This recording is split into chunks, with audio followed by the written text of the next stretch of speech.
Hello guys, এখন আমরা গাড়ির থেকে নামলাম, পার্কে আসলাম। এইমাত্র নেমে আসলাম।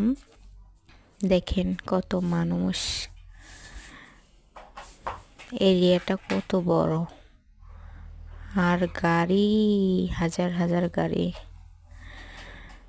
তো আমরা এখন যাব।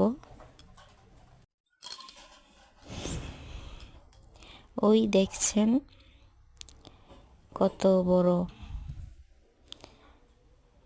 দোলনা খাচ্ছে। তখন আমরা টিকিট কাটবো। এই কার্ডটা হলো, এখন আমরা টিকিট কেটে রওনা দেব। যাচ্ছি এখন। দেখেন পার্কটা কত সুন্দর। আমি এখানে আর আসি নাই, এ প্রথম। দেখেন মানুষের অভাব নেই, অনেক সুন্দর। দেখেন।